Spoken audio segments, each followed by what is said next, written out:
This is Morgan Showalter, and she's in pain. You have to always be aware, always be thinking, am I going to fall? This is Morgan Showalter in her sensible white shoes and a blue scarf that might help her hide the pain. And yes, everyone in the hallway is Morgan Showalter, or an actor rehearsing to play what's called a standardized patient. Each has multiple sclerosis.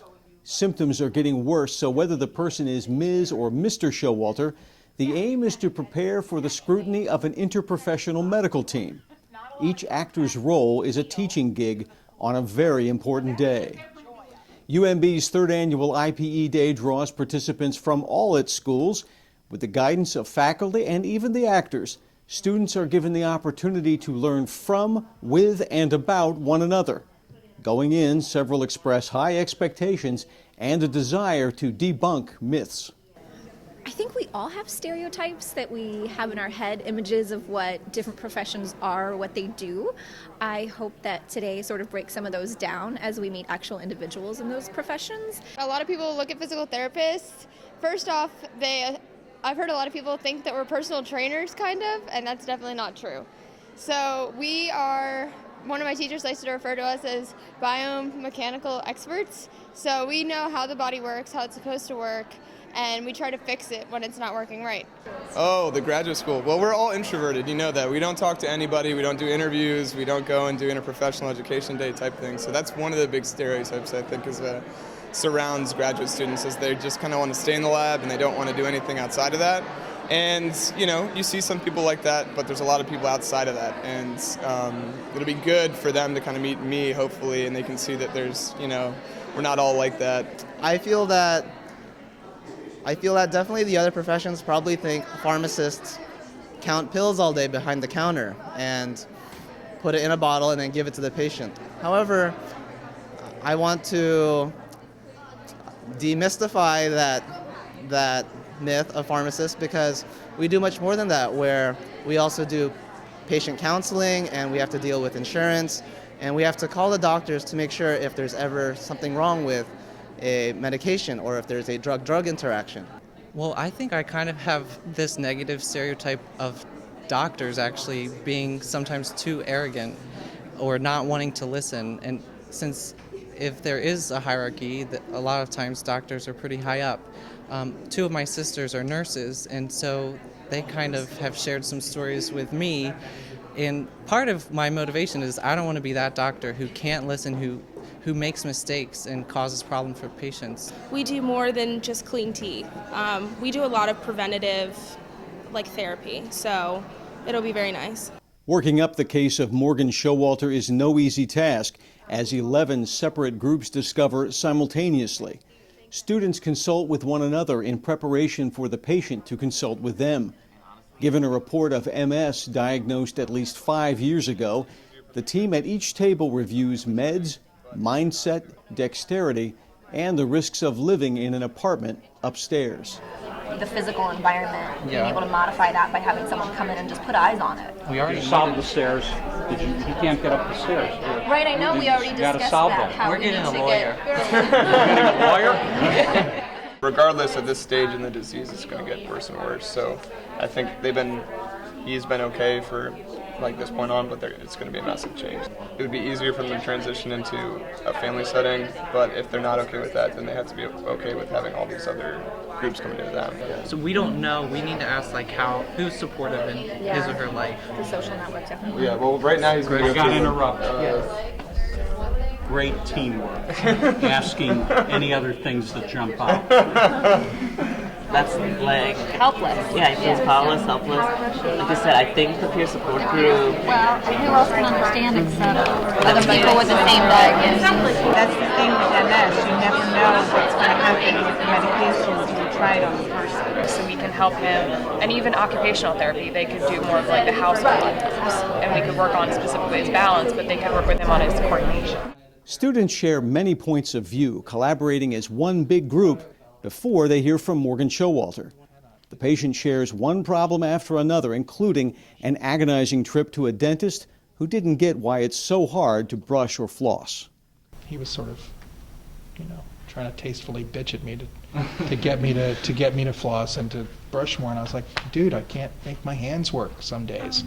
The surprise factor of never quite knowing how I'm going to feel or when my body is or isn't going to work is getting increasingly hard to deal with. The level of pain is getting a bit worse over time. All of it, just sort of like I said, the fact that I never quite know what's going to happen is in some ways the most problematic.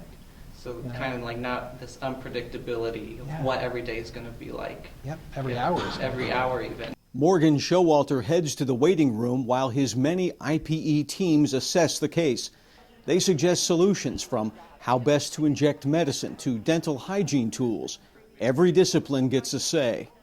The patient returns to a team that this time includes a lawyer. Our hope for that would be to sit down with your landlord and to explain your needs, explain why it really was getting difficult for you to go up the stairs, and that it would be much safer and better to get a bottom apartment, and to kind of see if we can just use persuasion first. If that was ultimately unsuccessful, we would definitely want to explore other options. Now, we did have some recommendations. However, because your rebif for your multiple sclerosis is free by Medicaid, we want to look through a list to make sure that maybe there are some other medications that are free as well, and that way you don't have to pay a thing. It's a common misconception to not exercise. So actually exercising is good, and we want to promote that. So we were talking about how it would be a good thing for you to come into physical therapy. And physical therapy could be a good option for your pain. We could possibly manage it without having to go the medication route. Faculty and students hear the group's action plan and the patient's response while preparing for a wrap-up that invites student opinion. I'm in law school, and so I'm a third-year law student. Most groups that I work with are normally all legal fact pattern, legal-based, but today's activity itself is very interesting because for a change, the same facts apply to numerous professions across the board.